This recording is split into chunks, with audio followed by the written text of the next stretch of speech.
Hey guys. Okay. I hope you guys can hear me and see me real quick. Please bear with me because I'm gonna have to switch computers because my other one's mic completely went out. And so now I'm trying to get my backup connected to the Wi-Fi real quick, and then we'll get started.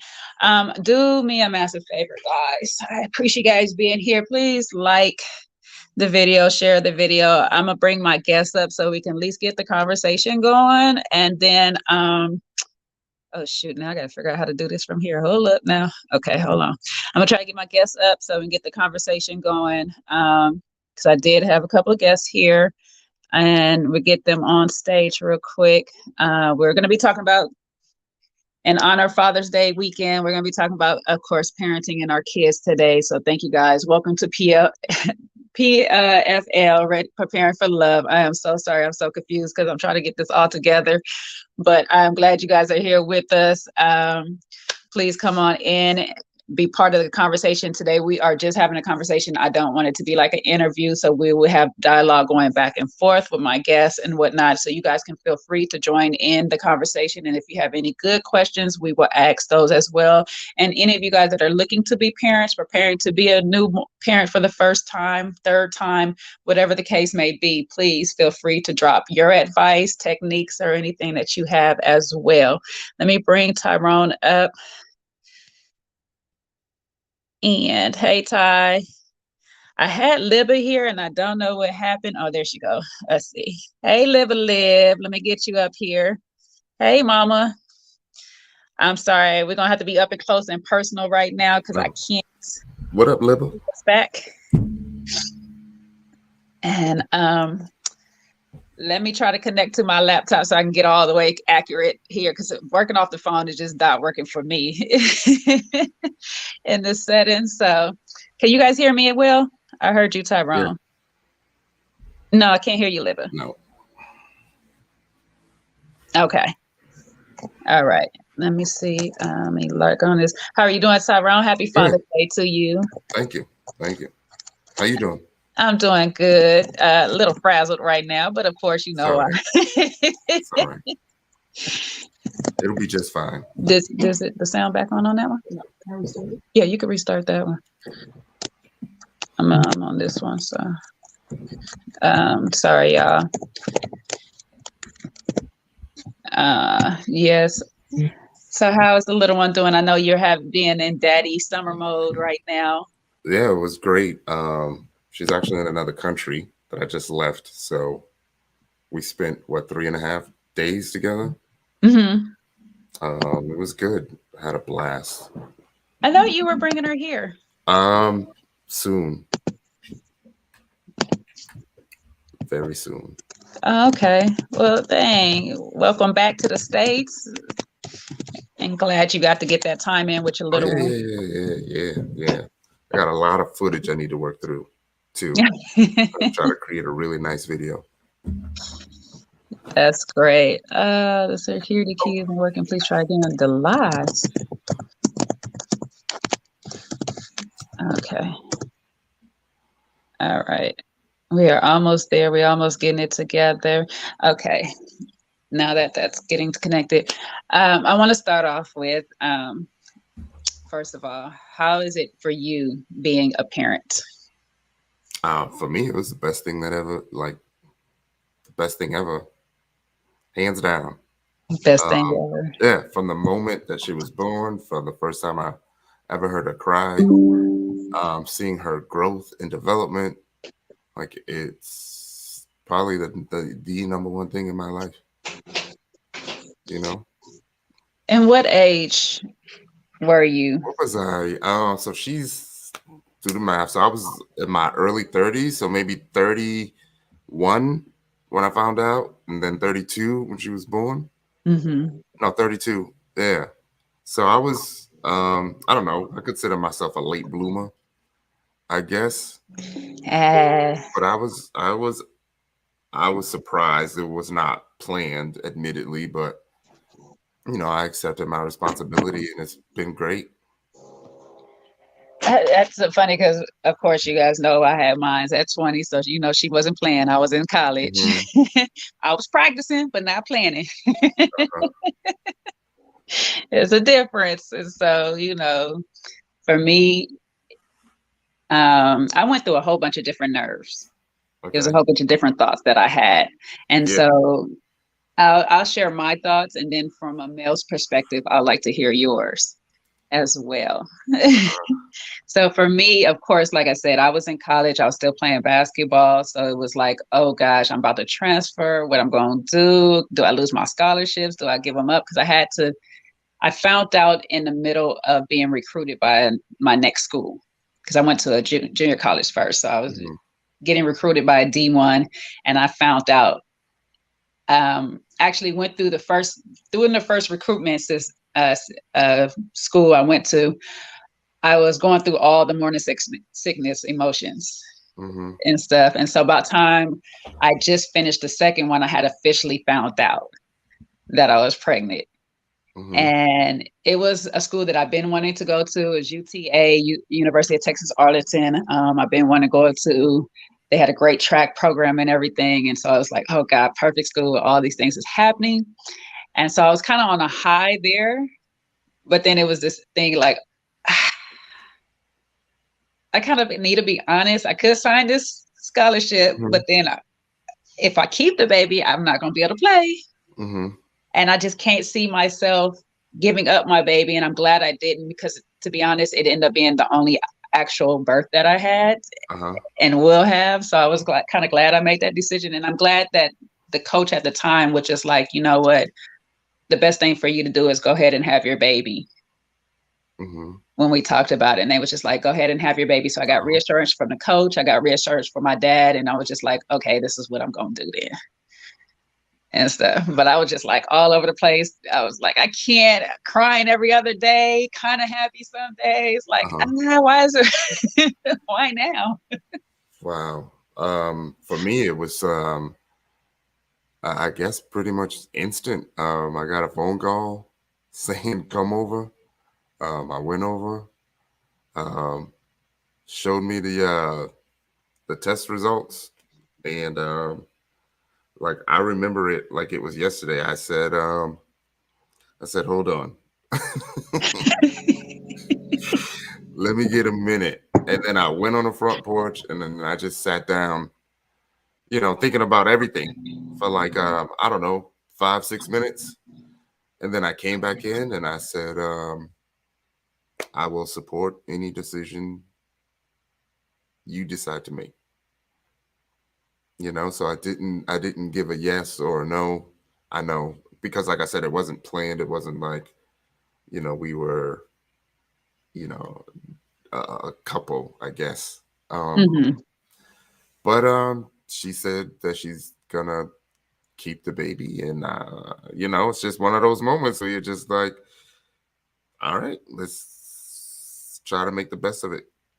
That's what we're going to do, huh? Yeah,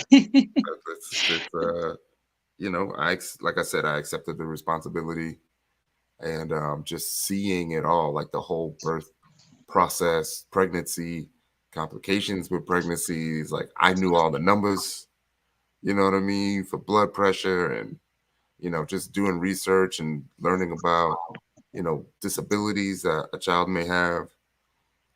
It was a really really good experience. Where prior to like finding out that you're going to be a dad, do you consider yourself prepared? No, no, I had no thoughts of being a dad. Like I knew what it would take to be a good dad. That was easy. Um, and I knew that if I was to have a child, I would be in my child's life because my biological father wasn't present. So, I never understood how, you could create a life and you don't want to be there to to build it. You know, to me, Mm-hmm. that's something that every person should cherish. So I knew I was going to be there. I always knew I could do it. I always knew I would make a great dad. But as far as being prepared, like having experience being a dad, nah, mm-mm, not at all. And me being the oldest, Um, I wasn't really around. Like my younger brother had a daughter, but I wasn't really around for him raising her. Hmm.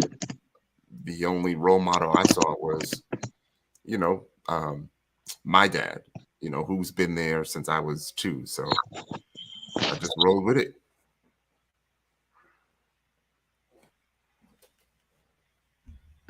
Okay, hold on. Okay, give me 2 seconds because I'm about to switch. I'm about to switch computers. I got my other one back working, so let me try to get in here. Okay. We should ask Libby what's like being a dad.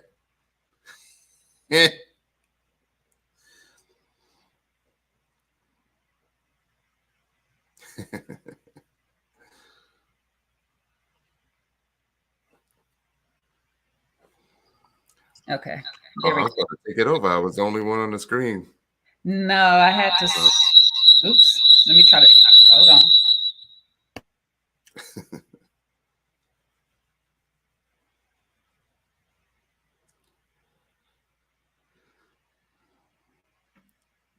So we're here today, Jay, another round, to talk about parenthood on this Father's Day weekend.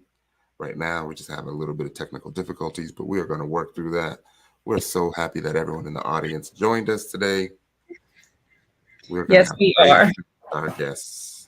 Yes, we are. And Libba I don't know what happened. She just bounced back out of here too.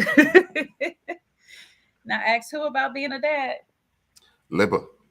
Uh, well, technically, I mean, me and my daughter's daddy was in 2 different states. So there's a portion of it I had to be a daddy myself. So Okay. it's quite all right. It's a experience being a dad. I wasn't ready myself. Mm-hmm. I did kind of think about having children when I was younger, but I never really fully thought it through. So when the time came around, I know at that time it wasn't just a plan. I was not ready. I was not. Yeah. I probably would have waited to your age till I got about 30, and it's like, okay, Yeah. I I don't. still, yeah, I still don't think I was ready. Just one of those things where, you get the energy to do things when you don't have a choice. Hmm. I don't. You know what? To be honest, when I listen to people, even people that tend to prepare or like not prepare but plan to have a baby, Mm-hmm. I don't feel like they're still ready. Yeah. You, I mean, there's you think you are, right. you think you've nested pretty well, but it's totally different when that baby gets here. Yeah, it is. It's a different experience for everybody. Like you just never have enough. Mm-hmm. You never have like enough diapers. You never have enough clothes. You never have enough money. You never Mm-hmm. have enough milk. It's just never enough because you want to give your baby the world. Okay.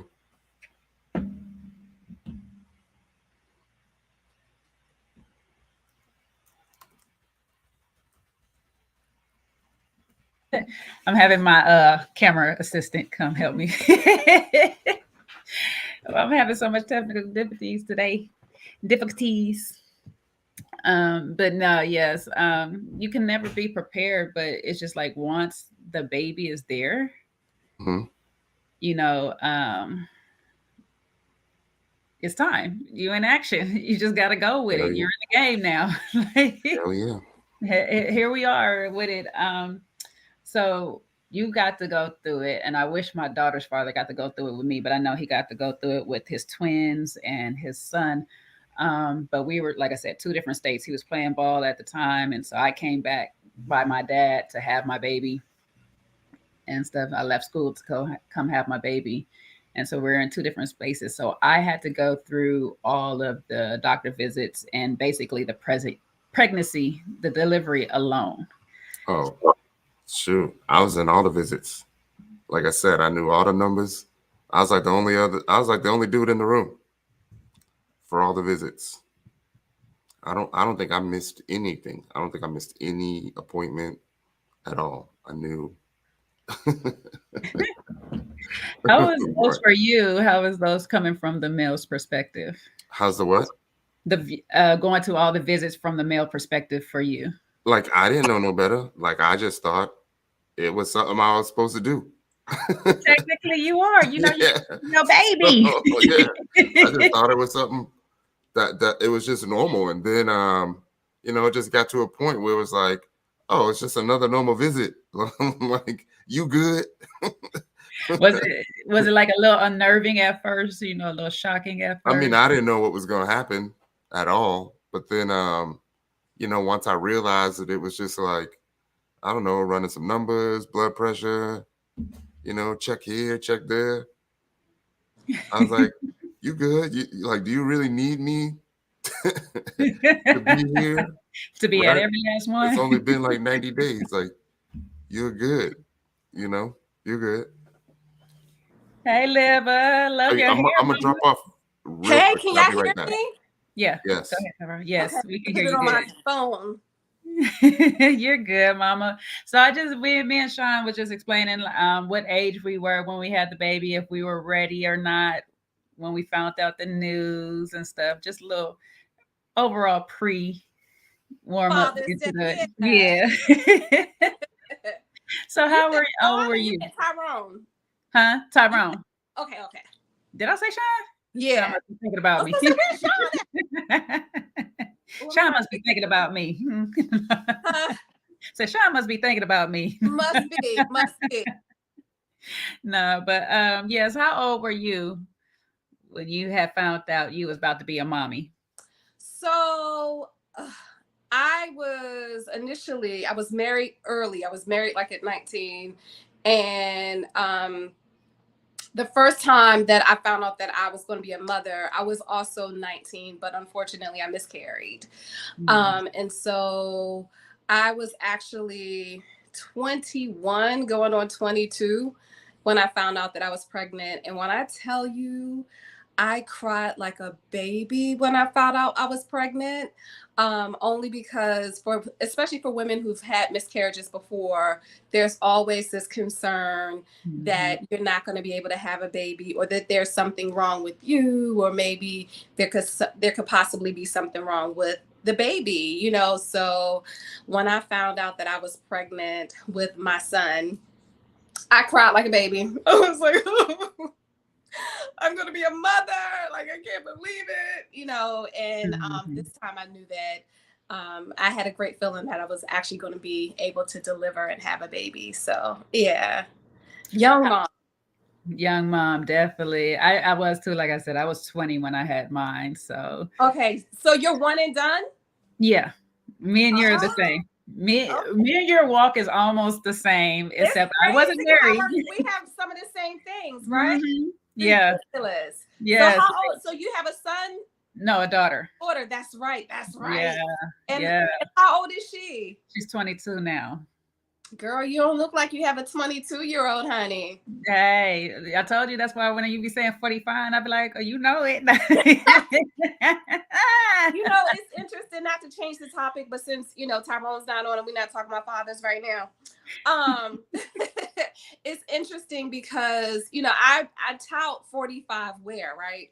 But I had to grow into that for a very long time. Like, I had a hard time, especially after 35, thinking about like, damn, I'm 35. I didn't feel like I had accomplished much of anything, so I wasn't proud of where I was in my life when I was in my 30s, you know what I mean? And as I got older and developed into my 40s, I really started to not just know who I was or be well aware of who I was, but felt it. You know what I mean? Like it's almost as if the 40s help really bring clarity in terms of who you are, and your comfortability. So I had to grow into being able to say, yes, I'm 45.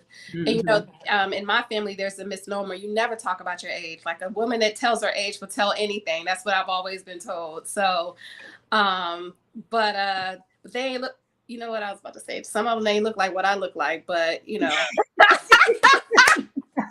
Listen, I'm not gonna lie, because I think I had my 25th anniversary for about 5 years. When I think I finally was about 30 something, I was like, okay, I can stop celebrating my 25th and move on to my 30th. Right. Y'all gonna get this 45, girl. I've been saying it for a year. I mean, I'm still thinking about what I'm gonna take for 46. So still claim 45. Be like, okay, I'm on my 45th anniversary. Listen, no, you know what? I enjoyed 45, so I will have no problem saying that I'm 46. Mm-hmm. Yes. 45. Damn. I know. Here goes Tyrone want to start the mess. 45 year. Hey, Tyrone. Hey, I think I'm actually older than you, Libba. Really? How old are you? Do you think you actually are, or are you? When's your birthday? January 24th. You 77. just turned 46? Huh? Oh, How old are you? Yeah, I did turn 46. Oh, well, then you are older than I am. Yes. I'm not 46 yet. No, 45. 45. Oh, you just turned 45? Yeah. Oh, well, shit. Excuse me. I'm older than you. Doing the math. Let me do the math. Yeah, 45. What year were you born? 77? 77. Yeah. I got you. All right. Well, 45 where, Tyrone? You don't look 45 either. Right. All right. I think I just got this one gray hair this year. Not this one. Like, oh, God, Lee. Oh, Yeah. no. You blocked the whole gray hair with your finger trying to point at it. Mm. Don't pick it because it's going to spread. I feel like I have two, because I feel like I found one further in the middle, but I know I have one like right up in this area right here. Okay, so both of you all make me sick because I've been graying since the age of 18. So I can't even count how many gray hairs or where my gray hairs are. Like, I just can't. It's too many. I have a friend that is like you. He's full white. Like, he's full white, Oh, but really? his parents is that, yeah. And he said since he was 18, he's been salt and pepper all the way through, and now it's like a full white up top and bottom of his beard and everything. Wow. Yeah, it's not even silver; it's literally white. I'm just like, platinum. Oh wow. Seriously, and he says both his parents are the same way. Yeah. So some of us get it. I'm kind of hoping I get more grays. I don't know why. I like it. Yeah. I'll live with them gracefully when they come. That's the people who count. I think I got one. I think I got two. Because we're trying to count more into them. Girl, bye. I don't want to hear it. I have gray baby hairs. I did a TikTok video saying, like, what do you call gray baby hair? Like, is this baby hair? Is it retired hair? Like, what do you call it? It's old. It's no longer a baby. It's ready for retirement. Senior citizen baby hair. Okay, I think my boo's getting ready. Let me bring her up real quick. Hey, AC Poo. Hey. I'm trying to see if I can get in a way where you can actually see me. That's good. What's going on, everybody? Hello. Hello. How's it going? Good. I'm good. How are you, Ace? I'm doing good. Sitting here, trying to catch up with you divas and that sexy man up in the corner. How's it going? I'm listening to you guys' story as I'm pulling up, and I'm like, man, I can relate to a lot of the things that you all were saying. So, Jay, I so appreciate you just having this platform for us to kind of like share our stories, and for everybody being so open about everything that's happened to get us here. So it's cool to be a part. Yeah, it's life. What's a better way to tell our stories, especially to document and possibly help others get through theirs, Right. Absolutely. We don't always have great times or great pregnancies or all these things. And sometimes our stories help let others know, they're not alone with what they're going through. Right. Can I just make a note real quick before we get started? So we have both of you ladies are so damn mellow. Like, I just love how cool, calm, and collected you all are. What? I want to burn an incense. You ain't seen me with twerk music on. That's why. Look, that part, Jay. That part. I got a mellow twerk. Yes, that's right. I love it. Don't sleep on those I ain't gonna lie. Tyrone over here reminiscing on somebody else. else. I was saying, that's probably how the baby got here in the first place. That's how she got you in the first place. I don't know. I said the babies. Oh, that's how you got the babies in the first. Oh, that's probably is how I got the baby in the first place. I was doing a little bit twerking. That's neither here nor there. I'm trying to fix this. Do I look quirk? Am I straight? No, you look straight. Okay. Do she look straight, Tyrone? Because it could, I'm having technical difficulties. Y'all can't ask me. Yeah, Not she, all right. I can't stand Tyrone. Ace, I don't know if you know the dynamic between me and Tyrone, but we be like going at it, girl. I see y'all. I love it though. Yes. Somebody got to try to keep him in line, girl. Like, you probably do a better job better than me. My goodness, that man's something else. That's hilarious. So, AC, you got a son and everything. How old were you when you had your king? Your young king? Oh man, my baby, 24, 24.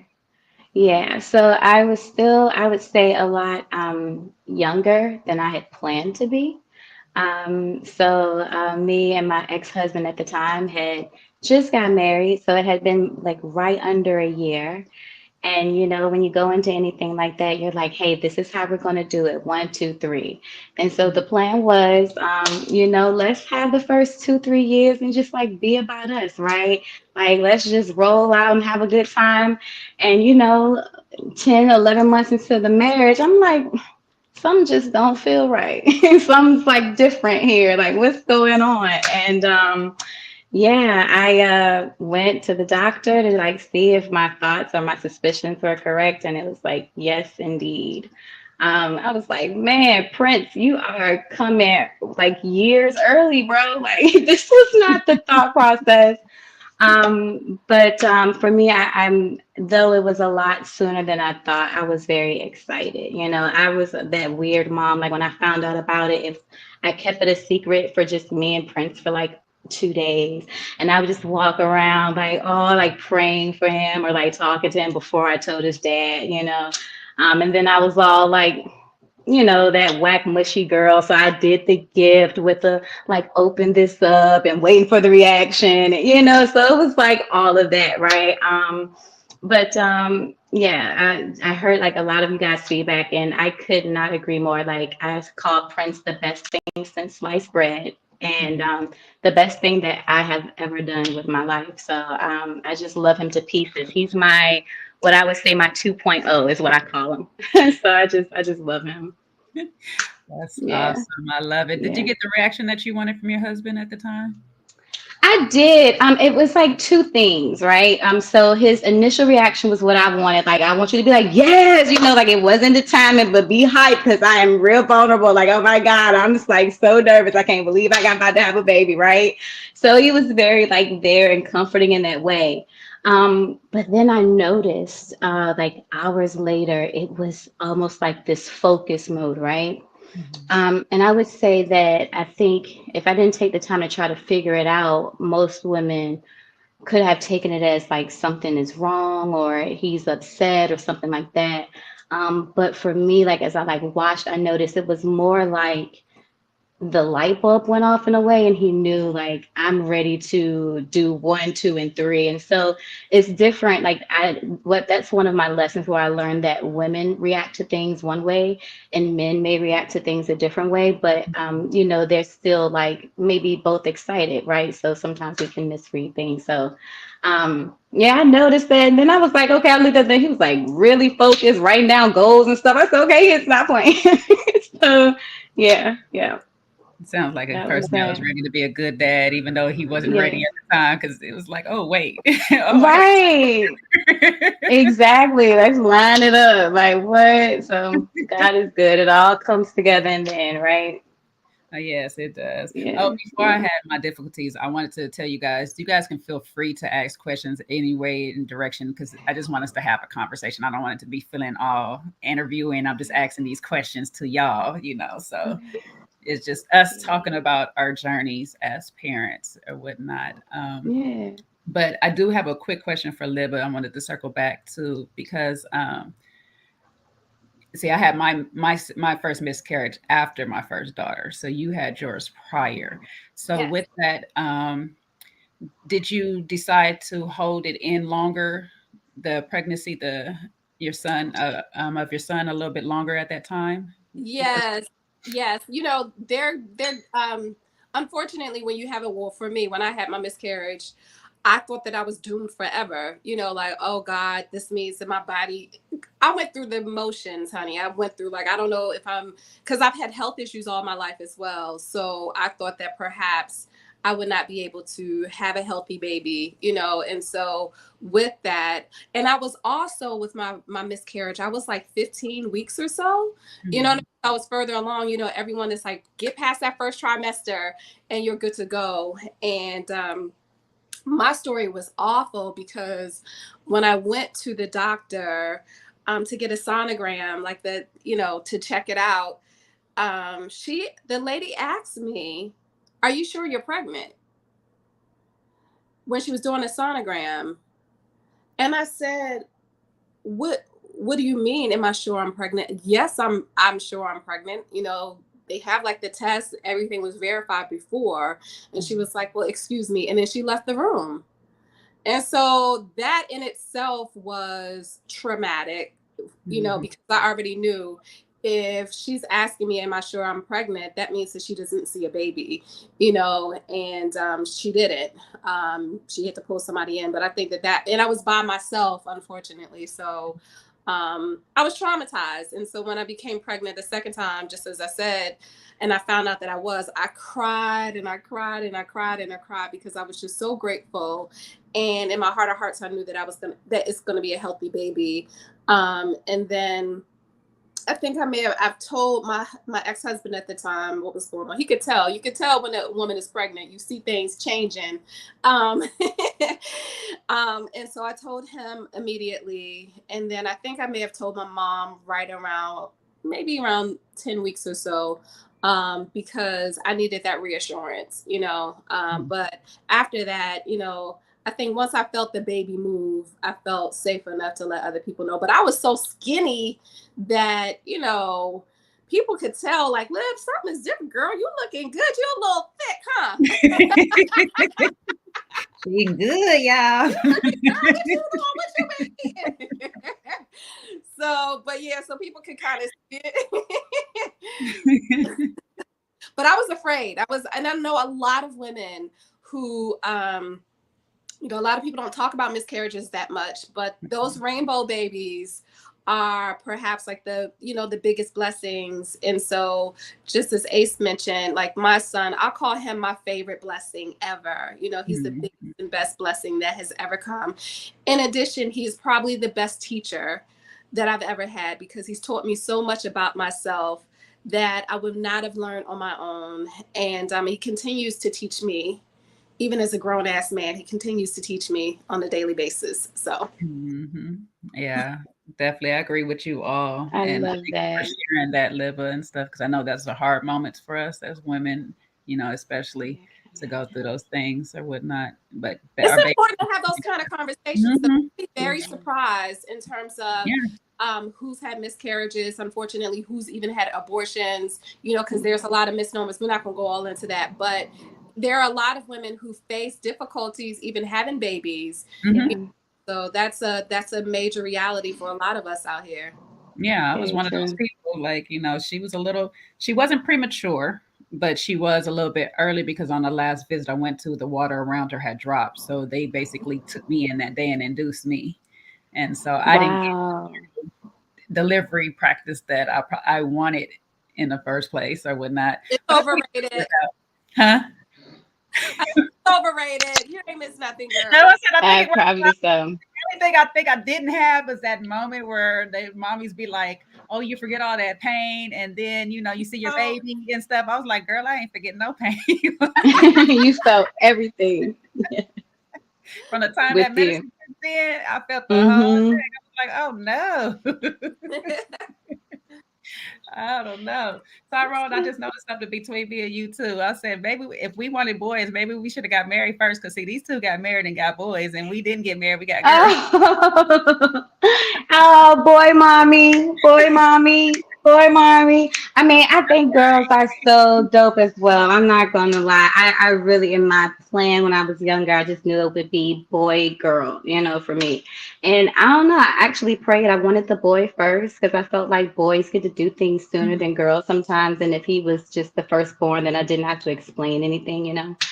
So I had this whole plan in my head. So, but it stopped after him. So I was like, well, I guess I'm one and done. I I'm wanted a not boy gonna lie. too. You Because did, yes. I always felt like, I mean, growing up, I always thought that I would have a son first. Like I would, if I was a Yep, queen, I would give birth to a king. You know, like I just that's knew that I right. would have a son. Like I Yep. always knew that my child would be a son first. Like I just knew that. So Mm-hmm. Tyrone, Yeah. what you Yeah, think? I prepped for 3 girls. You prepped for 3 girls? Yeah, I prepped for 3 girls. I said, I already know God's gonna give me a girl. wow. Yeah. Was I the only one Whoa. up here in denial? Because I was like, I want a boy first. And every time I went to the visit, they checked. I said, so you still don't see a boy? They're like, I said, please, Would have been please. nice. Not yet. Oh my gosh. I was like you guys, though. I wanted a boy first. Like, I wanted a girl, but I wanted a boy first because I wanted Right. somebody to protect his little sister, go through those things. But then when I started getting my cousins and they had boys, I was like, oh, I'm kind of glad I didn't have a boy because I was not ready for Mm-hmm. Boys is the something boys else. different. I was like, whoa. Yeah. So we all have one child. Like all of us have one. Mhm.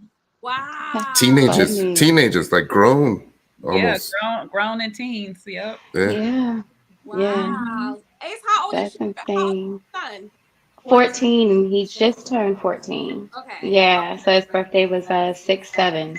Yep, so coming Wow. back from the celebration, but I don't know, kind of was like you when you said like I stuck at 25 for a minute. It is now through seeing him grow up that I realized, oh snap, I'm not in my 20s anymore. If he's 14, I'm not in my 20s. So I don't know. Through him, I'm just kind of learning and seeing a lot through that too, right? I'm consistently grateful for him and like time because like through our children, we just kind of see how precious that kind of thing is. Yeah. So yeah, 14 girl, where is the time going? Jeez, It goes so Buckle up, honey. fast. Teenage years are no joke. Woo. It goes I so know. fast. Yes, because it's just I'm like this little bitty bundle that you had, this little chunk, mhm, I remember my mind, she was such a little chunky little baby, and I was just like, mhm, "What happened?" I don't. It just went like that. Like all those years went so fast, and I want them back. I love her at this mhm, age. We can have grown conversations, and we can talk, and I can converse with somebody and get her logic and everything. But I just want those mhm. moments of my princess back. Like she was just so cute in her little outfits and dressing her and bringing her here. See. I miss all of those. I bet that was so cool. That was the why one of the reasons why I wanted the girls second because I did want that experience, right? So I bet it's so cool to like dress her up and like you said, she's like your little princess. Like that's so dope. I Mhm. knew that I Yeah. was not suited for more than one child, though. Like I, I Look at that. I'm good. let me I'm tell you. good. So when my son turned, so everyone tells you about the terrible twos, but they never tell you about three. Or And four. so, right. So for me, my son was so rambunctious at 3. I was like, I can never do this again. I cannot. I cannot. I cannot. So I That's a knew good that I was point. suited for one child, and then also I was married. At that point, I realized like, I don't know if this marriage is going to last that long, much longer. And so I just knew like, yeah, one and done. Like I'm good. Yeah. Luckily for me, like I got a newfound perspective for how hard being a parent is Mhm. because the first year after my daughter was born, I was deployed. Hmm. And then when I came back, her mom got deployed. So I was like, let me do the right thing. So I ended up watching my daughter and then the other 2 kids because she had 2 kids prior to me. Her mom did help, but we also had a dog at the same time. And then I was like, I'm just trying to go get some groceries. Like the amount of planning to get the 3 kids in the car, get groceries, get the cart, The dog fill it up barking. with groceries. I'm like, how was she doing this? How? Like, how? Like, even just the one kid, I took the daughter like shopping for training bras and stuff. And I was like, how? Just the one kid. So I ended up learning real quick, and then it just gave me just a different perspective in the amount of respect given to women, because that's just, it's not hard. I mean, it's not easy at all, but y'all really, really do make it look easy, you know. So I applaud y'all. It's weird how we do it. Don't ask us how. I think we just get in our mind. It got to get done somehow. So we're going to do it. It got to get done. Because trust me, I look at like my daughter's father. He has twins, and my cousins have twins, and my nephews are twins. And one of them has 2 sets of twins, and he has them. He's taking care of his kids. And I just be looking up like, baby, the one wouldn't go to sleep. Like, I can't imagine the two. Right. Hey, trust me, when she sleep, I sleep. That's mommy code. So you learned something. Because mommy code is definitely, when that baby sleep, you sleep. That's one thing that lesson. Yes, that's the one thing they told me when I was pregnant. They said, when that baby go to sleep, you go to sleep. I think even my daddy said it. I was like, okay. Okay, whatever y'all say, I'm gonna do it. That baby go to sleep, I'm going to sleep like quick. And because that rest time be like this too. That rest time be a Beyonce cat nap, baby. They be they be up and at it like rest to go after that cat nap. You be like, I can't. I need more time. Let me ask you all this. So were you ever at any point the favorite parent, like the parent that the baby or the child always went to? Yes. Ding, ding, ding. Yes. I like to be as confident as Tyrone, but by default, because she was with me. The only thing I wasn't good at was getting her to go to sleep. You know, that was like something I struggled. Like the mom would always win with that. Be like, come here. This is how you do it. It's a lack of this right here, I think. Yeah. Because sadly enough, I didn't have enough. And as soon as one of my aunties grabbed her, she was just like, I was like, seriously? Really? Yeah. Big old bosom. Yes, that makes a difference. Them pillows put them right to sleep. I'd be like, man. Look, bosom or thick thighs. Yeah. I was straight up, so. Was there any fears that you might have encountered, probably from your childhood, that you just didn't want to recycle in your parenting? Was there anything that you guys? Yeah, I have one big one. My biggest fear was for my daughter to say, I wasn't present. Like that was my biggest thing. Like to me, she would always know that I was there. She could always know that she could reach out and call me or be with me or spend time with me. That no matter what happened between me and her mom, daddy will always be there, and that daddy loves her. So those are the 2 things that I always try to focus on. Yeah, that is a major thing. I'll feel that too. I think that was kind of like mine's too, because my issues with my biological, and I was in school, so I was always afraid to kind of get the help that I needed by sending her to my dad while we were in basketball season or whatever, because I would feel like she would remember that and always feel like I wasn't there. Plus, I didn't want to miss those moments. Those are the precious moments of their lives. They're so young at that age. They learn how to walk. Luckily, I got all of that. I didn't miss any of those parts, but walking, talking, and all that, I didn't want to miss any of that. And so I was just really, really afraid. Until I wanted to miss the talking, Then they wanted to shut up. Talking this. Right. All I wanted to do is have a conversation. Now I don't want to talk because you're talking too much. Go to bed. What about you, ladies? Was there any fears or anything that you guys had? I would say for me, I feel like it's kind of the same as you guys are saying. I wanted him to see a presence of both parents. Mm-hmm. Though I was married when I had Prince, our marriage didn't last, right?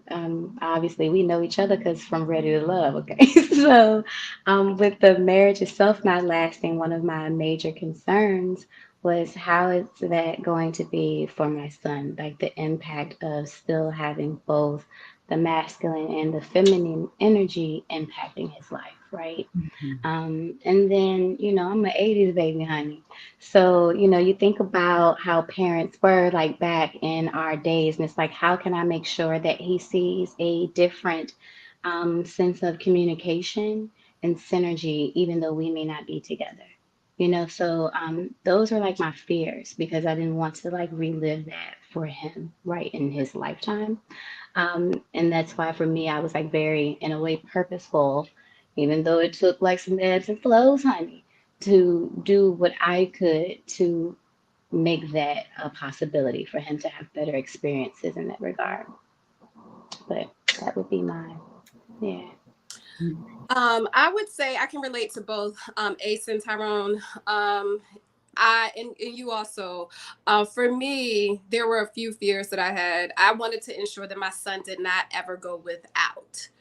And so not to say that I did growing up, but we had some rough patches in my life growing up. And so I wanted to ensure that my son had a healthy, happy, secure type of household.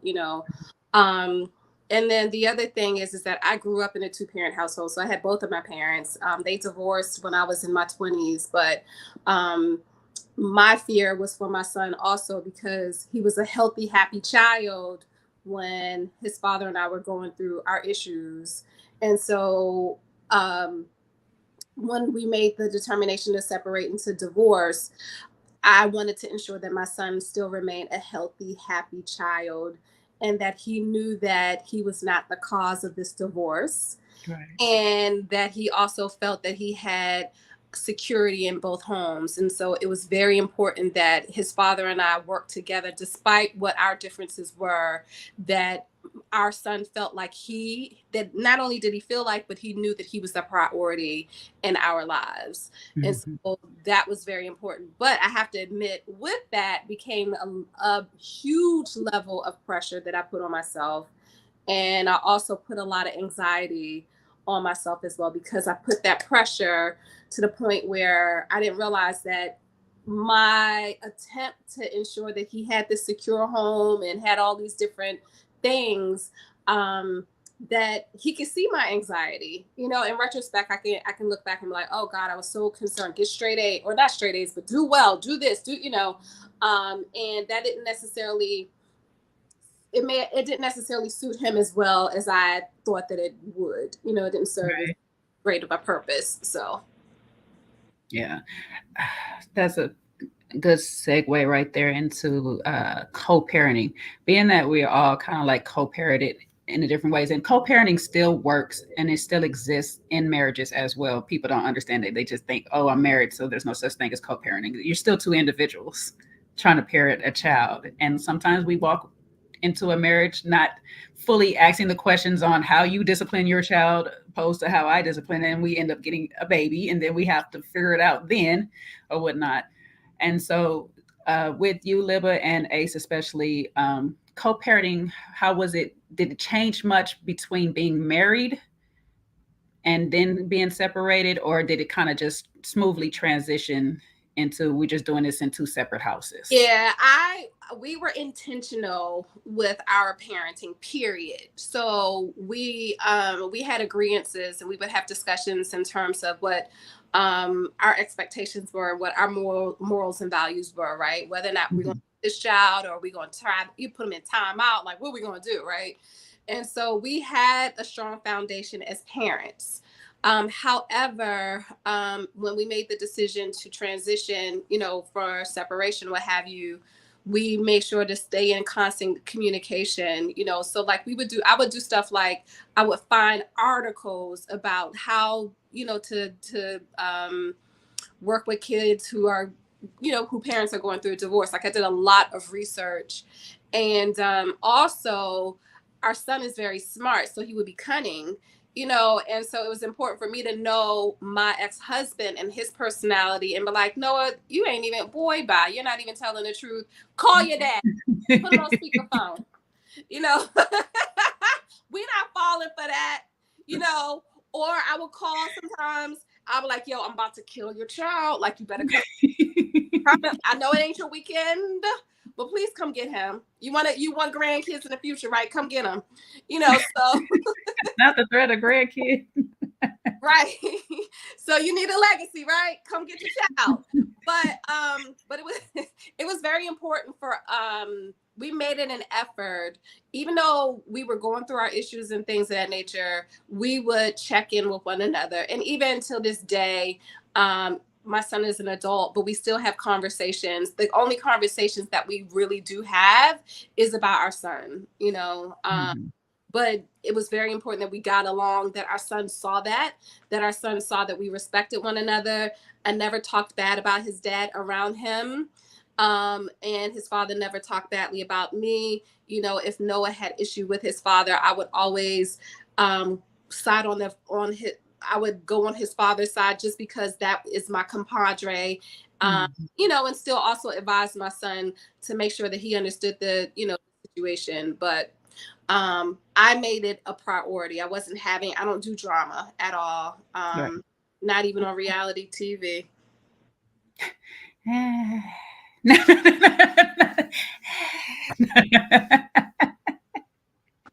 All right, and Ace, on that note. Look, I was like, oh my God, I feel you there, girl. No drama for me either. I left them right on back. Y'all going on ahead with the rest of that, baby. I'm gonna keep moving forward. When you were asking about co-parenting, yes. So yeah, I don't know. Maybe it was my age. For me, it was growing pains in the beginning when we began our co-parenting.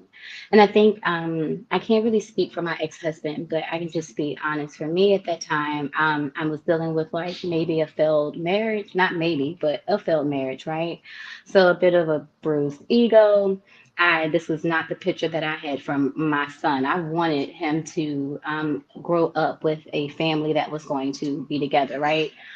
So because I lost that sense of control, I think my control became like how I wanted things to be with Prince. You know what I mean? And so that's where I say it was growing pains, because I may feel like I want things to be this way.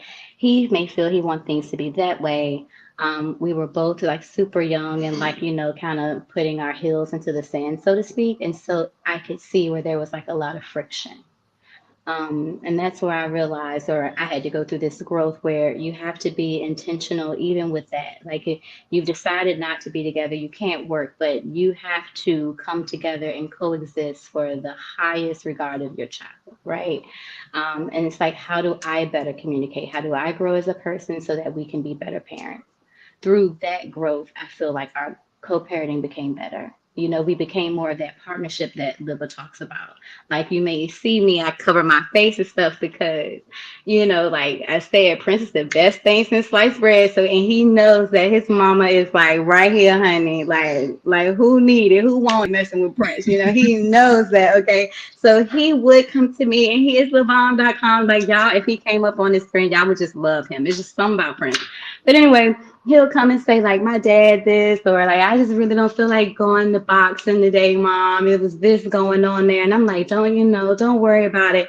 But I'm realizing as he was growing up in those teenage years that they become into this thing where they know, like they play on the parents and things like that. And that's where it really becomes essential for you to be able to communicate, because it's not, I always try to think the best. So I don't think it's totally getting away, but if you can get a little more here, you're going to try. And it takes that connectivity to make sure that you do the best for your baby. And that was a learning lesson for me, because now I think back all the times that, he was like, come on now, Ace, that is not happening. I'd be like, well, he just not going to go today. Now I know he was telling the truth. Crazy. So, yeah, absolutely. Nice. It's good to hear that, because, all of us that have been in the relationship prior to it breaking up with a baby father or baby mother or whatnot, we don't always have that smooth transition or whatnot. And Tyrone, me and your situation is kind of similar because we're in two different planes with our others, the other half of our DNA. So how was it for you, especially, have your baby's mom always been overseas the whole time? No. It was the easiest, hardest thing I had to figure out. It was easy because I knew that she would be a great mom. It was easy because I knew that I had no qualms with, you know, providing my daughter whatever she needed. One of the things I wanted to do was keep my baby's names out of those lights, you know, those court lights. Yeah. So I was like, just tell me what you need, you know, when you need it, you got it, because I'm not stressing about, you know, what she's going to do. Oftentimes as parents, you want to be selfish, but ultimately you have to make the right decisions for your child. So, you know, I talked about not being present, and it meant that I wanted my daughter to be with me, but I am a single dad. She's got brothers and sisters with her mom. Right. So she could grow up lonely with me or grow up with her siblings with her mom. So it wasn't easy, but ultimately I was like, all right, stay with your mom. I'm here whenever you need me. And then, of course, we had schedules and everything. But it also affected like what I was doing with my life and life decisions. So am I going to get deployed again? No, I'm not getting deployed again because I don't want to be without my daughter. Am I going to go to this leadership school? You know, anything more than 3 months, I ain't going. You know, to me, that was an easy choice. Um, Her mom and I were always amicable. You know, when it came to my daughter, like we could always talk about that and be cool. That has never been an issue. Um, it's just from my perspective and wanting to be selfish. I feel like that part was hard. The fact that I didn't have her with me all the time, but everything else, like if you could put co-parenting like in a dictionary and say this is how to do it, you know, that we were what it was, you know. Mm-hmm. We did really, really well when it came to that. I always wanted to emphasize to my daughter that, you know, you have two homes. You have mommy's home and then you have daddy's home. And you should feel comfortable in any one of those places. And you know where your things are when you come here, and you know where your things are when you're at mommy's house. And mommy's welcome here too, I guess. If she, I guess. you know, if she wanted to come, no, it was cool. You know, my family understood it all. Um, you know, because you know sometimes your family can get in it and be like, you know, they want to hate on the other parent and stuff. And sometimes you got to step in and say, hey, like, we have a thing that works for our little one. You know what I mean? I am not kept away from anything, you know, school, what have you. If I want to talk to her, like, it was like, I would say perfect if you could have perfect co-parenting, Mm-hmm. you know. Kind of envious of that a little bit, you know. A little bit, you know. Yeah. I wish my transition was a lot Mhm. smoother, but it, like I said, it was unexpected one. So I think the whole notion of it caught him totally off guard. It was just like, stop playing, like I'm pregnant. And then, I mean, you know, you're pregnant, but the problem was I had a roommate at the time, a little messy roommate or whatever. She's on the basketball team with us. And she went and told her boyfriend the day I found out. She told her boyfriend, which in turn told him. So I didn't even get the opportunity to tell him. The only person I got to call and tell was my dad. So I didn't tell him first. Wait. Are y'all still friends? No, we haven't been. We was barely friends then. Okay, we were just on the same team. Okay, yes, I'm sorry. I had to yeah. stop. It was a lot because she actually was pregnant at the same time, but she was trying to cover up hers and their mess by telling mine's first. So by the time I seen him at our lunch hour or whatever and stuff, we was in college by this time. By the time we was on our lunch break or whatever for everything, by the time I seen him, he already knew the information or whatnot. And so it was already me in an awkward position because now it was looking like, oh, you've possibly been cheating on me. You've possibly been out with somebody else. Just, you know, all of these things is going through his head first. Like, is it mine? All of this stuff first. And it's just like, bro, the only person I actually told was my dad. I didn't even tell my roommate. Like, she just knew because I came back to the room crying. She knew where I was going. Like, my other roommate went with us because it was 3 of us that lived in a dorm room together. But the other one, she went with me. And so she kind of knew. But as soon as I came back, it was just all them emotions hit me. And I was just crying the whole time. And I just knew she was on her phone with her boyfriend. And so I'm like, she must have told him in that time, because it was only about 20 minutes later I seen him and he already knew. So I'm just like, we can't even have like a nice time about this together or try to figure it out, because I'm confused. I don't know what to do, and now he's putting this extra on me, and it's a lot. Like, I just wanted to be over. So what happened? So how did he respond?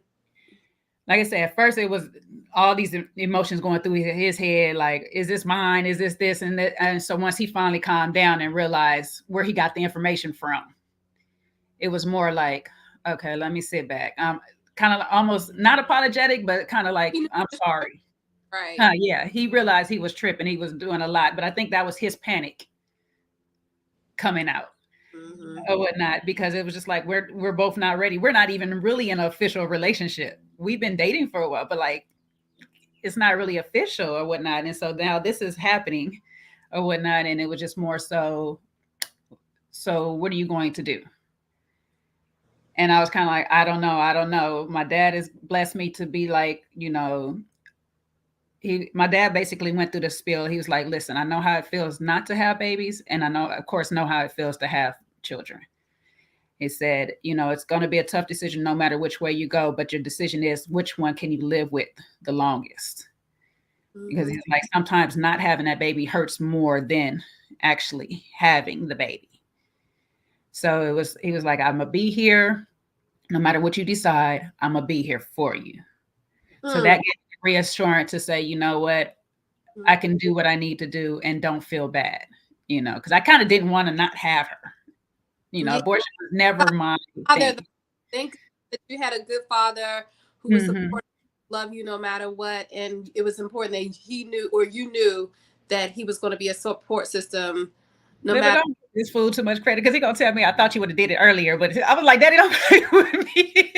I got a question for the ladies, because I've seen this a lot, like with a lot of the women in my family, like, and I'm hoping I'm wording this right. I would imagine that as another parent, like, you would want your child to spend time with their dad, right? So how does his, I guess, overall love for the child and his ability to take care of that child, affect your desire to still have your child be with the dad? Because I know a lot of women in my family would be like, yo, the dad is a POS, but I still want my child to know who her father is. Therefore, I'm going to let them spend the summer with him. Yeah.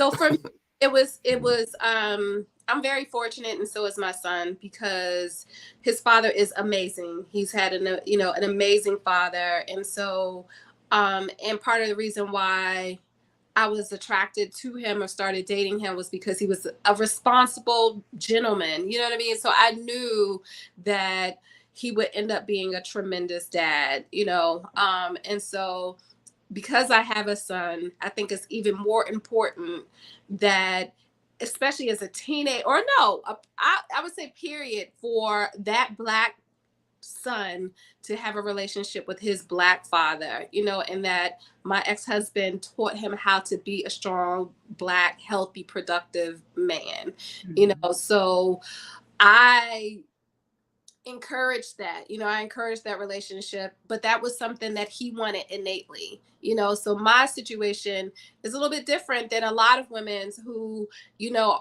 don't necessarily have the same type of man as a co-parent, I didn't have any issue with it. However, I do have a slew of girlfriends who fathers don't do shit, period. They don't want to spend time with their children.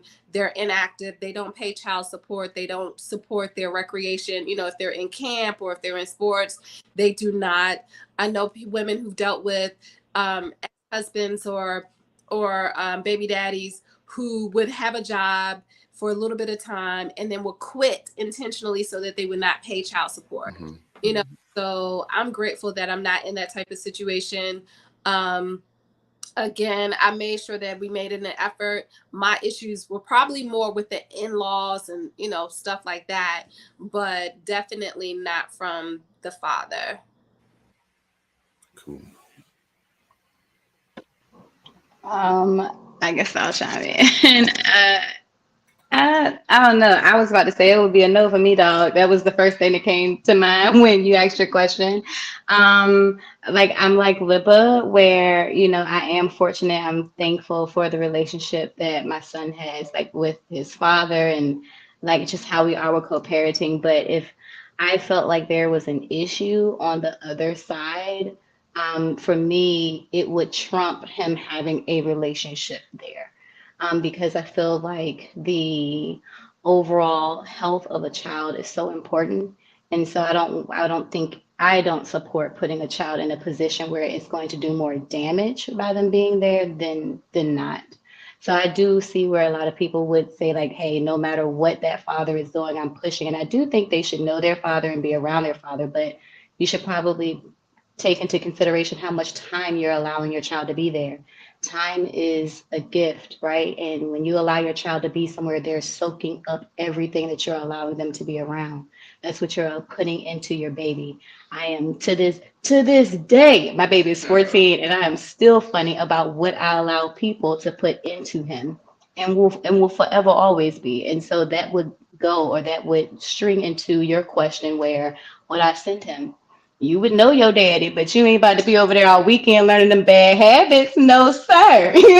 So that's why I say, I respect the relationship, but to deepen it, that would be a no for me in that regard.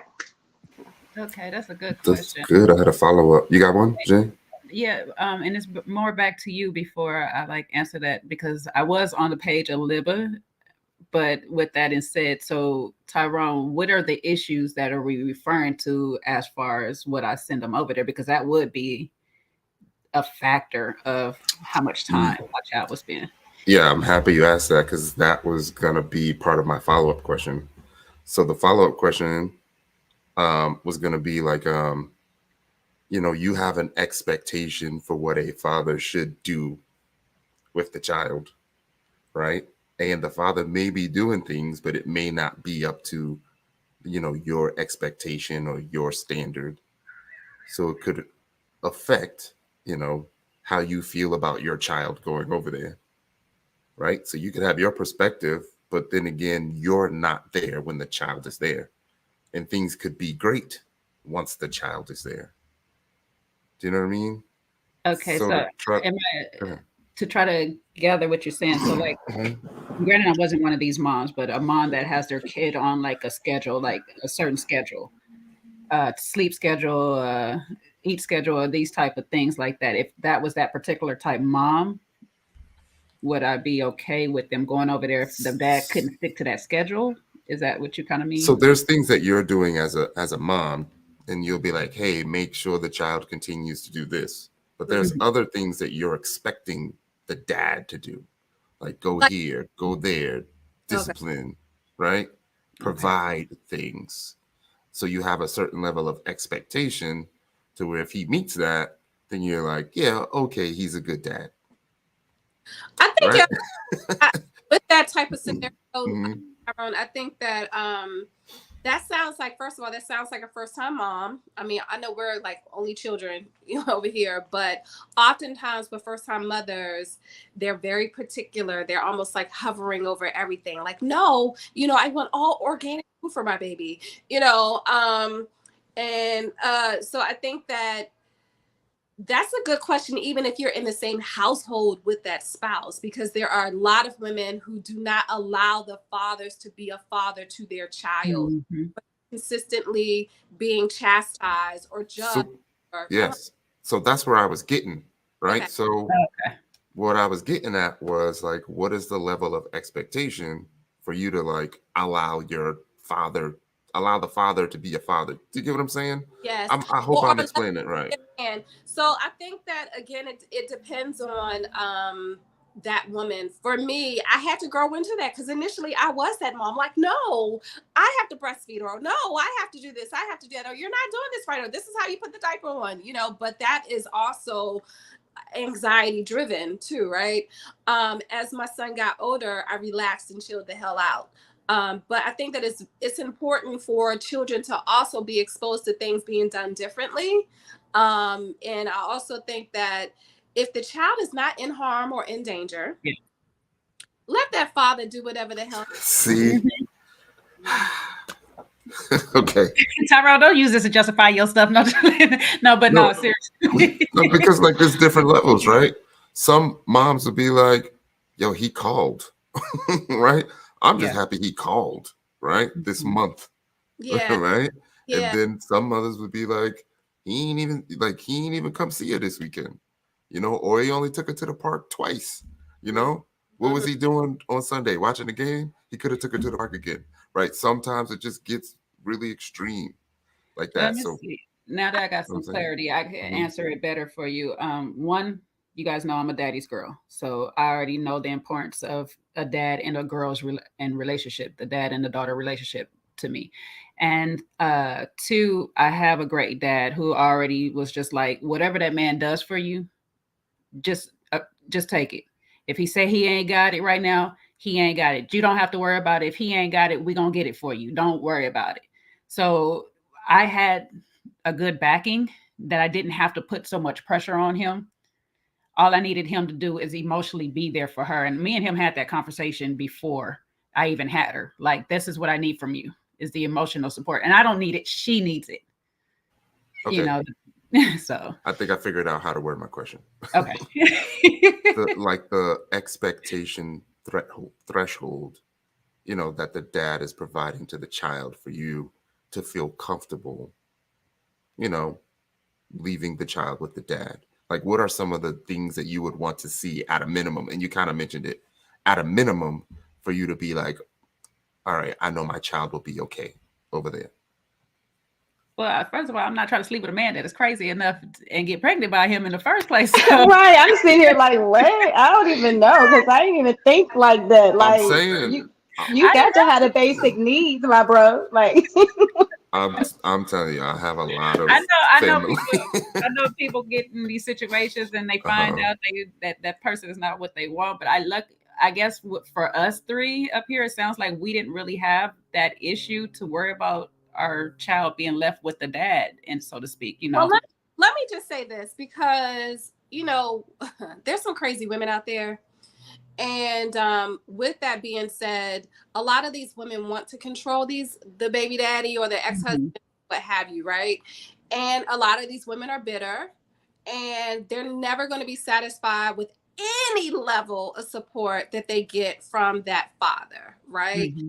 And so, Tyrone, I think what you're gauging at is that there will be some women who will never be satisfied. There are women who will be satisfied with the bare minimum, but then you have women who are also very particular. I need you to do blah, blah, blah, blah. And again, they'll never be happy. So it's also up to the child. So we have to remember, we're only one piece of this element, right? Mm-hmm. So if the child is happy, if they're ready to go see daddy, if they're excited about it, if they're doing their homework, you know, because there are certain things that we have expectations. Like, I did expect for my ex-husband to help my son with the homework or with the basic needs. Like, did he eat? What did he eat? You know, like those types of things. But I didn't trip over it. It's like, all right, well, he had McDonald's 3 days in a row. Well, you know, make sure that he takes his vitamins or whatever else, you know. But after a while, I didn't trip, because I'm like, I need this break. Go with your father, you know. But you know, make sure you call me there. But as long, again, if he was doing his work, I was fine with it, you know. But there are a lot of women who have this fear. And then also there are environments in which you don't want your child exposed to. But again, they also develop, survival skills. They also develop different things, is social skills. And so in retrospect, now that I have an adult child, I see things a lot differently than being in the moment. I've surpassed all of that. Did we get it, Tyrell? Are we still missing? No, I get it. I definitely get it. As father. Let me ask you this, Tyrell. Yeah. Mm-hmm. So what was your experience? Were you being micromanaged as a dad? I think I was harder on myself Okay. than she was on me. Okay. You know what I mean? Like a scratch here, like if she fell, I'd be like, damn, I'm a failure. Like I let her fall, So it was just situations like that. Or, maybe, she maybe went to the bathroom like on the ride home in the car, and I'm like, damn, like we had an amazing weekend, and then she decided now I gotta bring her to the house with some wet clothes, like I'm a failure. I think it was just like that for me. Yeah. But I've seen other situations, and it's Father's Day, so if you on Twitter, you're gonna see a lot of women bashing some dads. Yeah, it's true. And this is a father holiday. It's not, I get it. Women, they want it to be acknowledged that they are the mother and the father, but truth is you're the mother. Yeah. You're your father, period. You can have you may have some masculine traits, but you are not a father. You are a mother, sir. And they might need to ask themselves why the father's not there either, because is the father not there by choice, or did you kind of force him out? Because some of these situations are forced out situations too. They're not just he left and he never came back. You drove him away or whatever, or you won't let him be a father. You just won't let him. Unfortunately, some of us women will not let the dad just be a dad because it's not the way she wants it to be. And it's not really his parenting. It's not really his parenting. It's the relationship. It's not the way she wants it to be. Yeah. And there's a lot of women who don't like their child because their child looks just like the damn daddy. Have you heard that? Like, oh, you look just like your father. You look just like your father. You sound like him. You talk like him.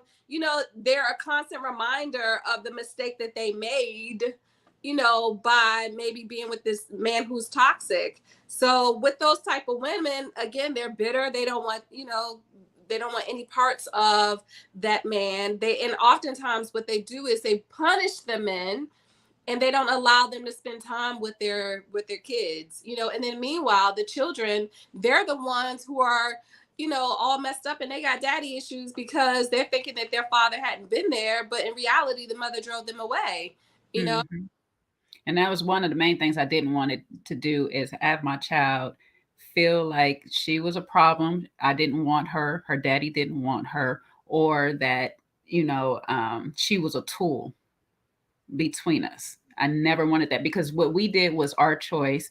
And when we chose to break up, that was our choice, but that didn't need to affect her by any means.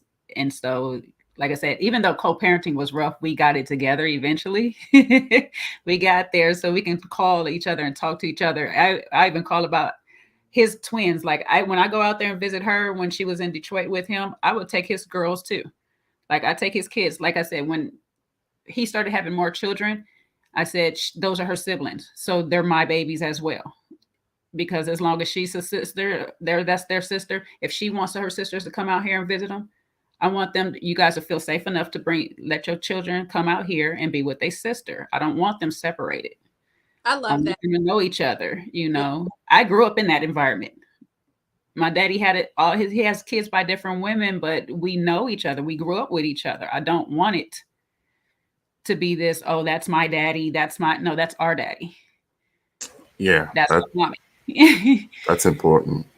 We've had all the talks, like even should something happen to one of us, what are we going to do? That's real good. I think there's a lot of emotional maturity here, on stage. Yeah. Unfortunately, we don't see that all the time. I feel like there should be something that we could do, to help, people that are, they possibly want to be good parents with each other, but they just don't necessarily have the communication skills, to effectively co-parent. They don't have that emotional maturity, huh? I'm sorry. The other part of it too is we're talking about just the father, but the rest of the family is so important too, right? When you have, in particular, a missing father, that doesn't mean his whole damn side of the family needs to be missing. You know what I mean? They play a major role in terms of help raising and rearing this kid, so I think that especially for Black families, grandmothers have played like a major role, right? Grandmothers and aunts and things of that nature, because oftentimes when there is a missing parent or two missing parents, it would be like the grandmother or an aunt that would raise the child. So we must remember the significance of everyone, not everyone, but the nucleus to be strong on both sides of the family, I'm glad you said that, Libba, because that reminded me of the African proverb I wanted to start this off with before I had all my difficulties. But, it takes a village to raise a child. And everybody around is like, even us having this conversation is being a part of somebody else's village for their newborn or their new family, or they're going through a co-parenting stage.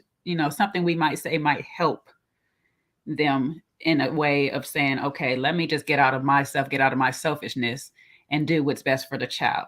Meaning if I have to have two parents in two separate homes, but my child still gets two functioning parents, that's what it's going to be. And if we're in the same home, we still need a function, because sometimes they be in the same home and not talking to each other and stuff. The child picks all of this up. Babies are not dumb at all. They absorb all of this. So if you bring a negative energy and you're both in the house, that's not doing the baby no good either. Go ahead, Tyrone. Yeah, those are good points. I was chuckling it up because, I was thinking about the whole village thing and thinking about, other people being in the situation. And I was just recalling times where I'm, with my daughter and she's talking about her father. And I'm like, at first, that stings, it stings. But then I have to remember, like, the mom has been remarried over 10 years now. They've been living there for over 10 years. So I have to accept the fact that there is another dude in her life, and he's a good dude. And it's just kind of the thing that they talk about. And it still stings even just thinking about it. Like, I slit his throat, you know what I mean? But I know that, they have a good structure. That makes about the Earl. That makes me ask another question real quick, and I'll go to you first, Tyrone. Did you get to meet him, or did you want him prior to them? Like making it once they made it official, was it a necessity for you to like meet him? I felt like at the beginning, like there's only one thing that I wanted him to know. And that was, if he did my baby wrong, we're going to have problems. That's about it. But now that it's year 10, I realize that he is a staple in her life, right? So if there's an opportunity, when I go to drop her off and he's there, we may chop it up really quick. I don't have no issues, dap him up, shake his hand, whatever. And then sometimes on the birthday, I just let them both know, that I appreciate, all the things that they have done for my daughter. Like, I don't have any problems with that. I'm not, I'm not that type. Like, I know what I do for my daughter, so I'm not, I can't think of the word right now, but I'm mature enough to understand how things are, Yeah. I say for me, I'm in a space, like I say, my daughter's father's been married twice since we've been together. So his other children are from those two different marriages, and he's with his current wife now that has the twins. And so we're in a space that me and her had taken a whole trip for my daughter's birthday. Me, her, my daughter, and my friend, we've taken a whole girls trip for my daughter's birthday. You know, me and her converse all the time, back and forth about my daughter, because when she was living with her through high school, that's who I needed to talk to. His first wife, we had communication. It started off rocky, but we had communication too. You know, she used to do my daughter's hair. She used to do this, and then just lay down some ground rules like, hey, you know, I want these type of things done. You know, I'm not too big on disciplining her this way. So I don't want nobody else's hands on her. I don't want nobody else bathing her. Once she get to an age and she's out there, she need to be bathing herself. I don't want nobody in there with her. Like, if, ands, or buts, call me if you guys have a problem. You know, like, that's all I asked. But I did want to meet them when he got serious about somebody. I didn't want him introducing her to just everybody he thought he was in love with at the time. It's like, when you actually serious about it, I would like to know about this person, you know, but please don't have my baby around all these women using her as a pickup, a pickup tool for you. Please don't. Like, but yeah, that was my only real request. It's just like, I would like to actually get to know these women when you really have it. And like I said, we got a good relationship now. So, hey, Sliver, y'all want to chime in on it?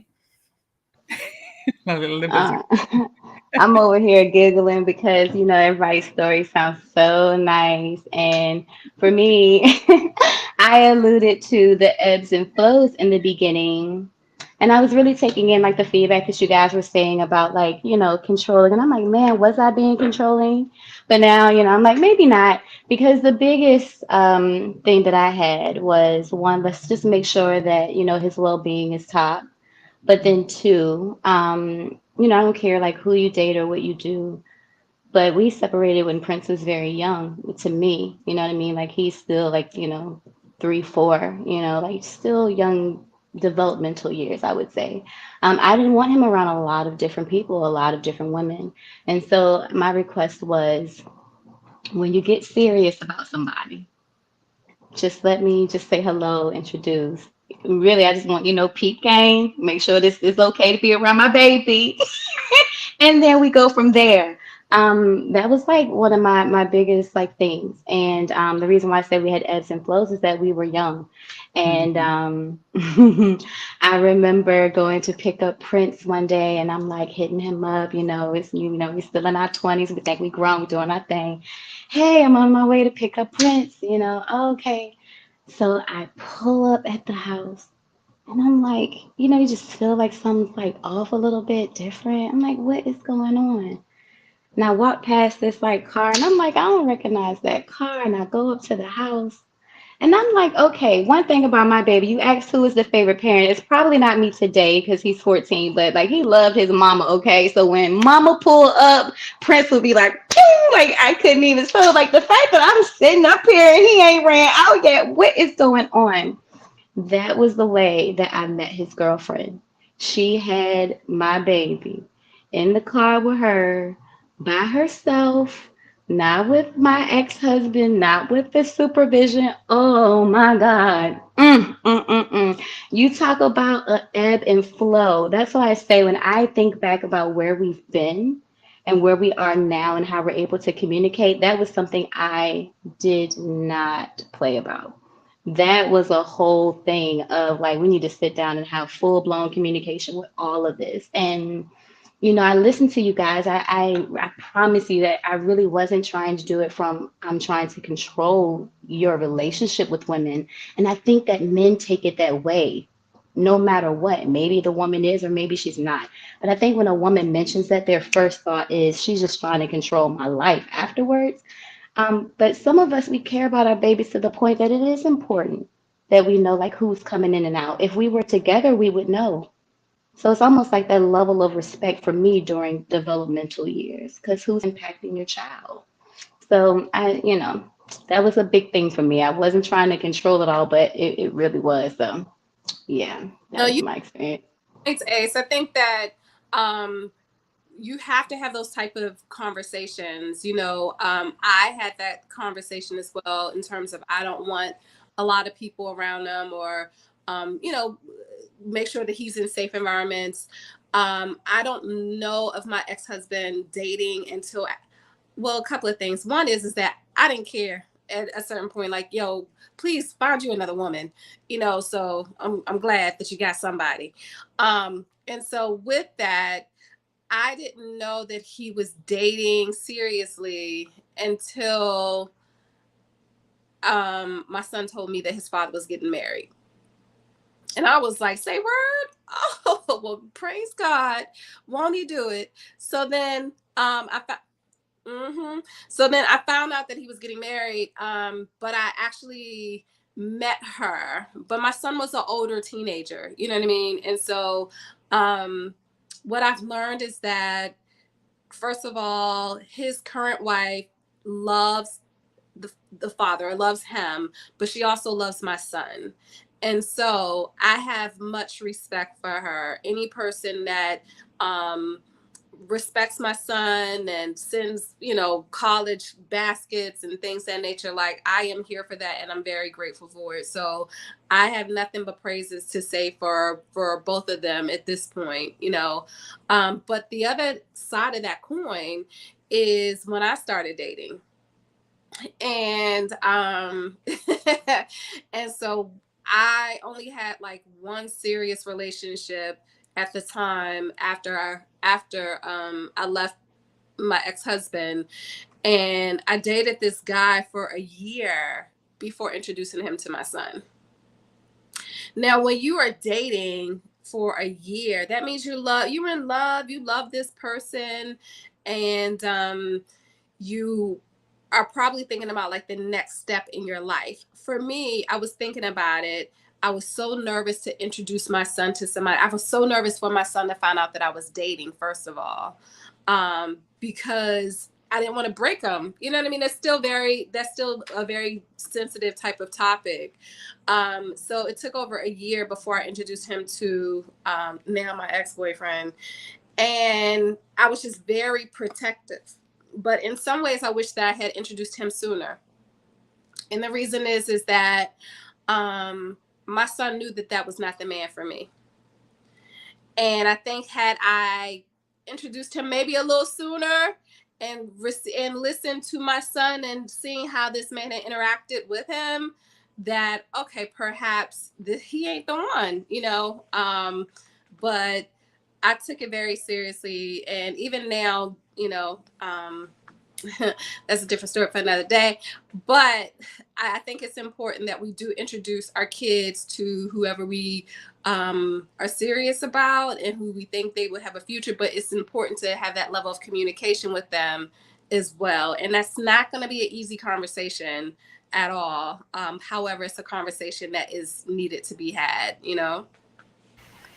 That's a good point. Real quick, Tyrone. So what's a good time frame to introduce your child, do you guys think? Because, you know, Steve Harvey wrote that whole thing in his book on how soon you should introduce your child to a person and all this stuff. So I think my daughter is like real smart. Like, she knows me. So she'll be like, Daddy, who you with? You know, like, who that? Like, who's at the house? Because like, if she calls, I'm going to answer, like, no matter who I'm with. So she can tell. And then, you know, when it comes to like meeting other people, I think once you realize that this person, you know, has the opportunity to be in your life for an extended period of time, you know, it's only right that they know who your child is, you know? So once I make that decision, then, you know, that time frame could be 2 months, it could be 8 months. For me, you know, like, if you meet my child, then you know I care about you. Yeah. Right. And if I, you know, you guys are having conversations, then that's where I see you, you know. I'm glad you one of them dads, Tyrone's, because I know some dads that just be using these babies for pickup here and there and everywhere. Okay. Yeah, I know I have questions, but I mean, yeah, go ahead. Like, go ahead. No, I was just wondering. You know, I see you smiling over there. I just was, you know, curious as to, you know, has any introductions or anything happened? I would be remiss if I didn't ask. Are you asking me or are you asking Ace? I'm asking Ace, girl. What's up? Who?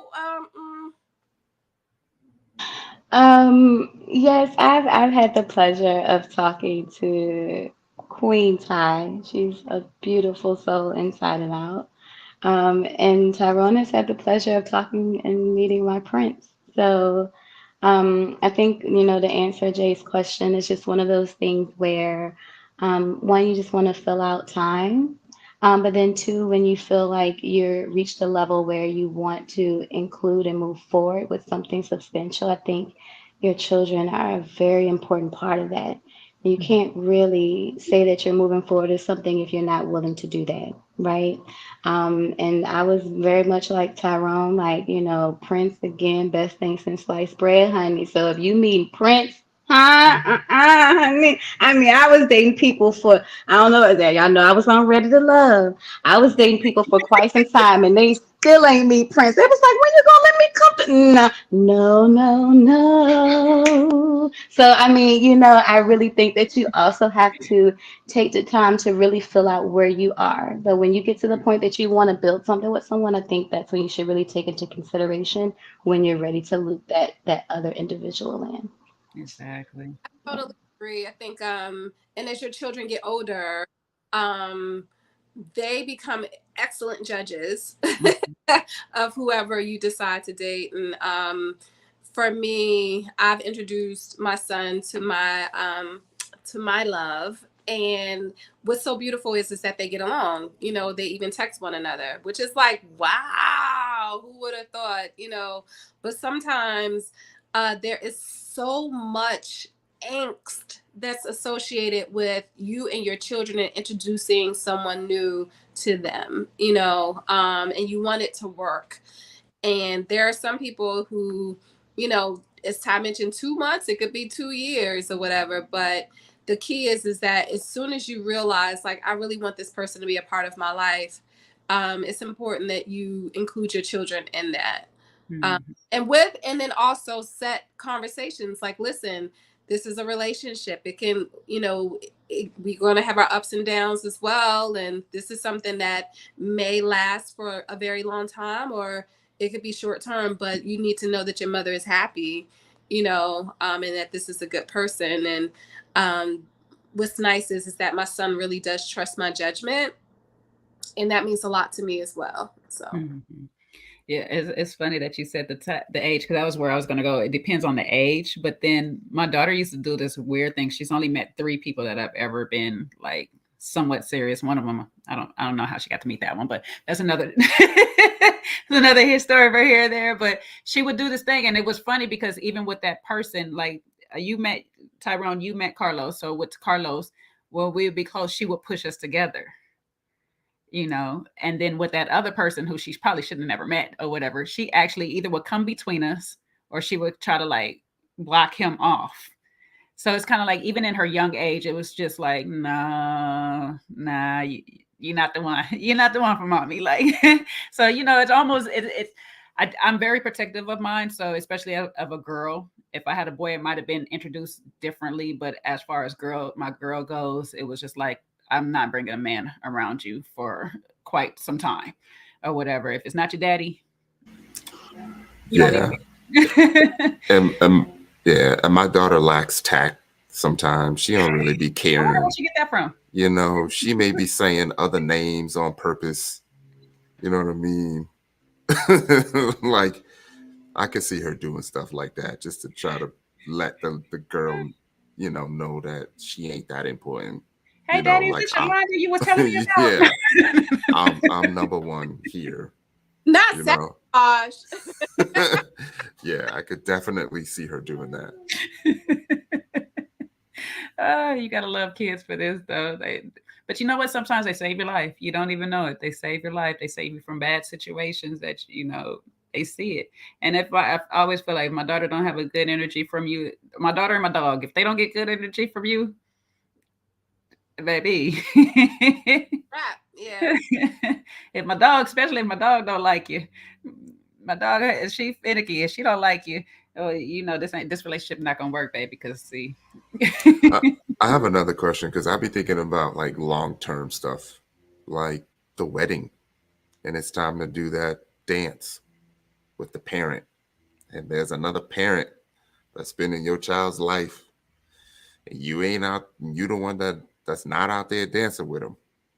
You Oh, still the biological Tyrone. You still No, I'm get to talking work. about y'all. This is a question for y'all. No, this is for you because you're the only one that's going through this.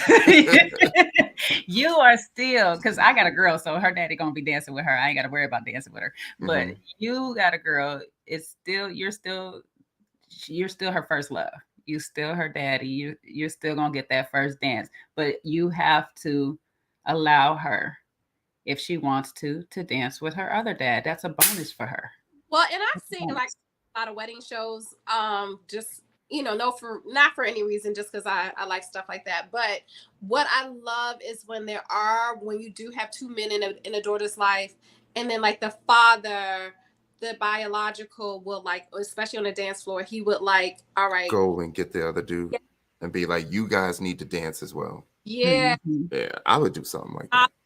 ceremony, or I've seen it where the father walks, the father walks halfway and then the stepfather walks the other half or something like that. But I love it when you see that there has been a village that's raised this child and that they're acknowledged within those ceremonies, and to see, two fathers getting along for that moment is just a beautiful moment. For me, if I ever get married again, I pray that my father will still be alive, that he can help walk me down the aisle. You know what I mean? But if my father, God forbid, and if I ever get married again, my father's not alive, I would certainly want my son to walk me down the aisle. I think that would just be so dope. Mhm. That's beautiful. Right. Um, I'm going to answer, I guess, from the daughter's perspective and just say it in a way where I think it's just important to take, like, in this situation, the woman or the daughter's feelings into, consideration most of all. Because I was raised by a village. And when it was time for me to get married, there was a part of me that was like, my dad, like my biological father, me and him are, I don't know. We're just cool and close in a way that I can't explain, right? But then my other dad, I mean, he's raised me at this point most of my life, and I love him like to the moon and beyond. And there was no way that I was going to get married and not give him the due respect, even though I loved my biological father as much as I did. And so for me, I made both of them walk me down. I had two men, honey, and they walked me, and my walk was very long. Shout out to Maymount Park. Like there's these Roman pillars that go all the way down, and they had to stay in step, baby, and we walked all the way down together. And so I had my dad on one side and my biological father on the other. And I mean, I in my heart, I felt like I could tell my dad was a big pill for him to swallow. But it also made me look at him as a bigger man for being able to respect what I needed and what I wanted. So again, that's the perspective more so from the daughter's point of view. And Ace, did you have that reassurance conversation with your dad to let him know that you still my dad? Yeah, yeah. When I say like we weird like that, it's like some things we don't even have to like really like have the conversation show. It's like one of those things where I look at you like, you want homie, like don't trip, like don't trip. I love you, but also you just have to understand, like, and this is a tough pill for a lot of men to swallow, but there is a certain level of parenthood that takes place when you're in a household every day. Like when I get home from school and I'm crying because this happened, I know that if I call my dad, he's going to be here, but there's one that's actually here helping me through that, right? And so I can't like not acknowledge that in the moments where I'm about to get married because he's had a wonderful impact as well. And so that's why I was like, dad, don't trip, but I also want to respect, my other dad as well. Yeah. I'll say this. I always looked at my situation as, because I grew up with a village too. So I looked at my situation and I look at my daughter's situation as similar to mine. And I like to look at her bonus moms as not somebody that is taking away or filling in my space, but is actually adding in the gaps where I might lack or her dad might lack, where another place that she can always feel comfortable to go to when she can't reach me or she doesn't want to actually have a conversation with me. So I want her always feel open to go to them And like you said, Tyrone, I think about the future too. So if something is to happen to me, she has a relationship that she still has a mom. You know what I'm saying? I look at having my bonus mom as actual bonus. It's the actual bonus. Like I get 2 moms where everybody else get 1. She get 3 moms where everybody else got 1. You know, so it's like you got homes. You got a home here in California. You got a home in Atlanta now, and you got a home in Michigan. So you got places you can always go, people you can always talk to, and 3 different women's advice you can always seek to see which one lines better with where you're going.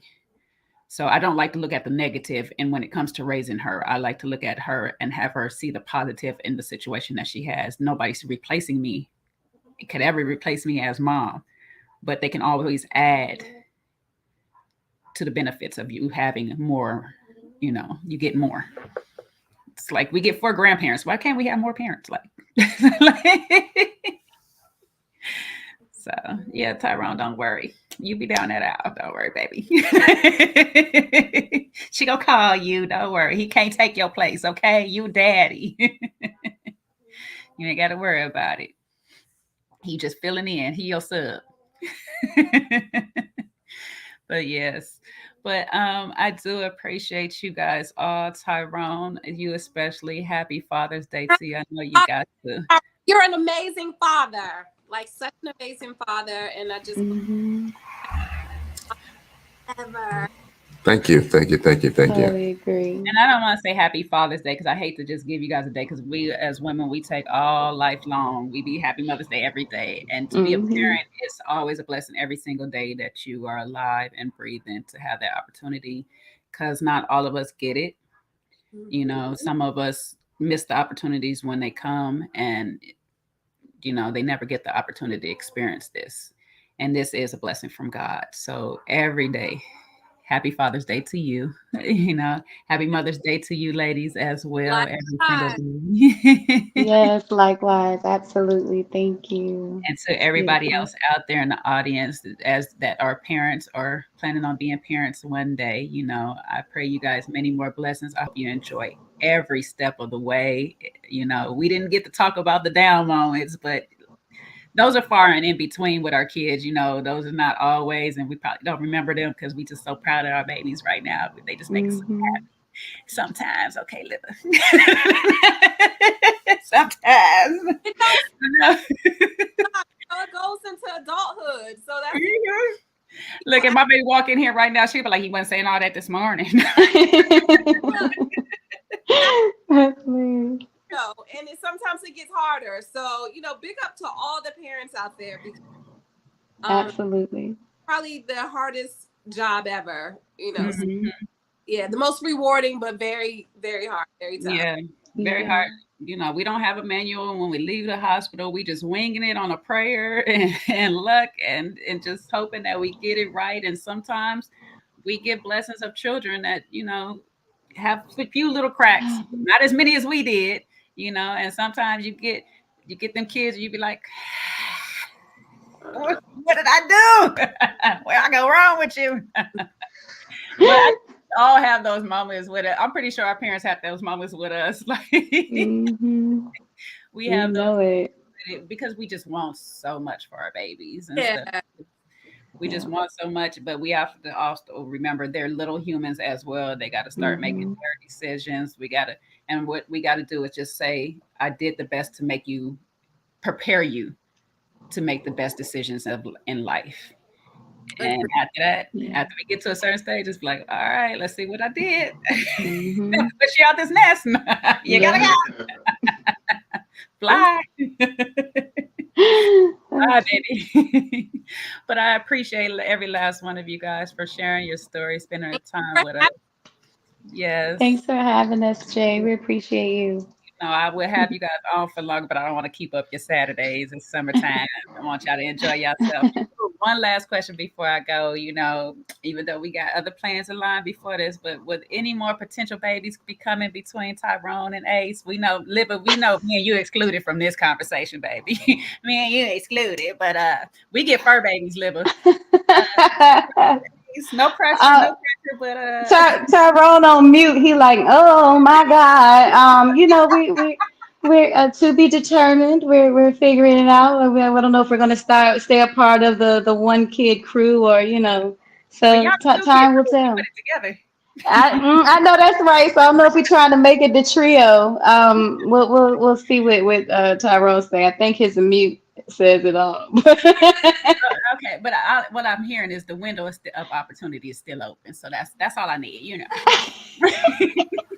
If What it's you meant to say? be, if it's meant to be, it'll be. Yes. Right. And I'll be Okay. happy about it.